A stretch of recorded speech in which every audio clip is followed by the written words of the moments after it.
Bonjour, c'est Monsieur Rachid Jaïdi.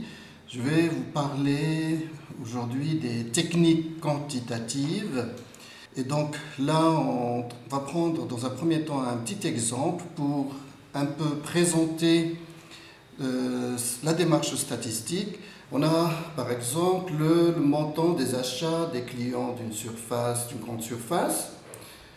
Donc là, on a toutes les valeurs. Donc, lorsqu'on observe ce type de variables qui sont les achats des clients, on peut se poser des questions sur comment obtenir une information sur la distribution des achats, sur le montant moyen des achats, sa variance et ainsi de suite. Donc un certain nombre d'informations qui sont très utiles pour nous, pour notre prise de décision, fait qu'on a besoin de ce type d'informations. Alors, une solution simple consisterait, bien entendu, à tout observer. Malheureusement, cette possibilité n'est pas toujours offerte dans la mesure où elle est très souvent impossible à mettre en œuvre parce que le nombre d'observations est très élevé ou parce que c'est impossible de tout observer. Voilà, le problème étant celui-là. L'idée maintenant, pour avoir de l'information utile pour nous par rapport au nombre des achats, on pourrait choisir ce qu'on appellera un échantillon. Un échantillon, ça va être une partie de la population. Donc on n'aura pas toute l'information, mais on aura, si vous voulez, des indications qui vont nous être très utiles pour notre prise de décision. Alors, donc partant de l'échantillon, il va être important pour nous de voir quelles sont les premières informations que l'on pourra tirer de notre échantillon. Donc ces informations, on les aura à travers ce qu'on appelle la statistique descriptive. La statistique descriptive, un point très important par rapport à cette descriptive, elle vous permettra d'avoir des informations uniquement par rapport à votre échantillon, donc les calculs sont faits par rapport à l'échantillon, mais ces informations vont nous être très utiles pour remonter l'information au niveau de la population. Donc, partant de l'échantillon, il va être dans un premier temps utile pour nous de faire une description de ces données. Donc on verra tout à l'heure au niveau de la statistique descriptive l'ensemble de ces techniques-là. Donc ça passe par des représentations graphiques, par le calcul d'un certain nombre de paramètres, comme ce qu'on appelle la moyenne des dépôts et l'écart type des dépôts.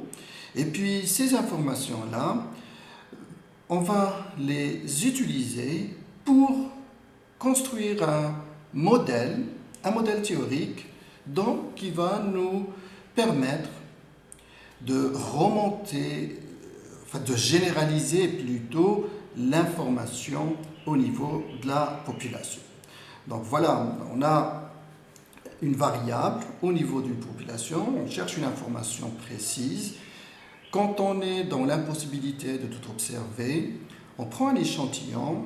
À partir de l'échantillon, on va tirer un certain nombre d'informations relatives à l'échantillon. Et puis, par la suite, on va chercher à généraliser ces informations par la construction d'un modèle. Et ces informations, on va les retrouver au niveau de la population. Bien sûr, la prise de décision se faisant généralement au niveau de la population. Donc le modèle mathématique est le suivant. X, qui est le montant des achats, on fait l'hypothèse finalement que ça provient d'une loi normale, dont la moyenne est mu et dont la variance est sigma 2. Donc voilà, ça c'est le modèle théorique. Maintenant, à partir des informations qu'on a eues au niveau de l'échantillon, on va chercher à vérifier trois affirmations. Premièrement, que ça provienne bien d'une loi normale. Et donc là, on a des techniques qu'on appelle les tests et plus précisément les tests d'ajustement, qui nous permettent de vérifier si les observations proviennent ou pas d'une loi normale, par exemple. Et puis, les deux paramètres qui sont importants, qui sont la moyenne et la variance, il va falloir les estimer, là aussi à partir des observations, et donc avoir une idée sur les vrais paramètres de la population, la vraie moyenne et la vraie variance. Donc voilà, une première définition, et après je passerai à la présentation de notre programme. Qu'appelle-t-on en statistique? Eh bien, c'est un processus, donc c'est un ensemble de méthodes pour d'abord ce qu'on appelle la cueillette, c'est donc comment choisir les données. Une fois, donc l'échantillon, une fois que l'on dispose de ces données, ben, il va falloir les analyser, les synthétiser, les décrire afin d'expliquer la variabilité observée. D'accord? Donc l'idée que je développais tout à l'heure, elle se retrouve là. Donc on a les données, l'échantillon, l'analyse descriptive pour comprendre ou avoir les premières informations par rapport à nos données. Et puis la partie qui consiste à généraliser les résultats au niveau de la population. Donc les trois étapes importantes. Première étape qu'on appelle l'échantillonnage, donc comment observer nos individus. Donc au niveau de cette présentation, je ne vais pas trop m'attarder sur les techniques d'échantillonnage, je présenterai très rapidement ce qu'on appelle le sondage aléatoire simple qui nous permettrait de choisir un échantillon. Après, donc on ira vers le deuxième chapitre, ou plutôt le chapitre important qui porte sur l'analyse descriptive. Donc, comment explorer, synthétiser les données. Enfin, de ces données-là, on essaiera de voir comment les généraliser à travers ce qu'on appelle l'inférence statistique, ou parfois on peut aller vers la modélisation. Donc, dans ce que je vais présenter, je vais surtout vous parler de l'inférence statistique. Alors, au niveau de l'échantillon, c'est finalement notre matière première, et donc notre matière première doit être de bonne qualité. Donc une question importante va se poser, c'est comment choisir l'échantillon. Donc le choix qui va se faire un peu par hasard, qu'on appelle à l'aveuglette, n'est pas autorisé. Les choix où les gens sont volontaires aussi n'est pas acceptable. Par exemple, les sondages télé où les gens appellent, les lignes ouvertes, tout cela fait que l'échantillon qu'on va obtenir n'est pas un échantillon de qualité, présente ce qu'on appelle un biais. Un biais, c'est-à-dire qu'on va observer autre chose que ce qui est demandé. Donc, il faut ici ce qu'on appelle une méthode scientifique, telle que chaque personne finalement de notre population ait une chance d'être choisie, une chance mesurable, donc qui n'est pas nulle d'être sélectionnée. Donc voilà, ça c'est la définition générale d'un échantillon scientifique qui fait que chaque individu a une probabilité, si vous voulez, non nulle d'être choisi.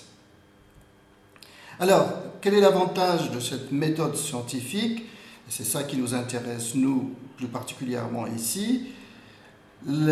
C'est la possibilité qu'on aura par la suite, à partir des résultats qu'on aura au niveau de l'échantillon, de les projeter vers toute la population. Donc finalement, le but d'un sondage, généralement, n'est pas la description d'un individu particulier, mais la projection, en fait, avoir une image ou un profil de la population, et donc une projection vers la population. Voilà un petit exemple qui va nous permettre d'illustrer un peu tout ce qu'on va faire ensemble. Donc là, on s'est donné ce qu'on appelle une base de sondage. Donc une base de sondage, c'est toute la population de l'étude. Donc ici, on va supposer que l'on dispose de la population complète, qui sont les 100 entreprises de notre petite base de données. Et puis, sur cette base, on aura observé une variable qui est par exemple ici le chiffre d'affaires. En utilisant Excel, on a pu avoir un échantillon purement aléatoire de taille 30 d'une population de 100 entreprises. Par la suite, l'objectif ici, c'est à travers ce cours, c'est vous montrer un peu la démarche statistique. Donc, dans ce qu'on va faire, on supposera qu'on ne dispose pas de toutes les informations par rapport aux 100 entreprises. Et donc, on va voir qu'à partir de ce qu'on va obtenir au niveau de l'échantillon, il va être possible pour nous de retrouver ces informations au niveau de la population des 100 entreprises. Donc là, pour illustrer un peu tout ce qu'on va faire ensemble au niveau de la statistique descriptive. Donc je précise bien que je vais faire dans un premier temps l'hypothèse que je n'ai pas d'informations au niveau chiffre d'affaires par rapport à toute la population, donc les 100 entreprises. Tout ce qui est à ma disposition, ce sont les observations que j'ai eues au niveau de l'échantillon, donc les informations que je vais tirer uniquement de l'échantillon.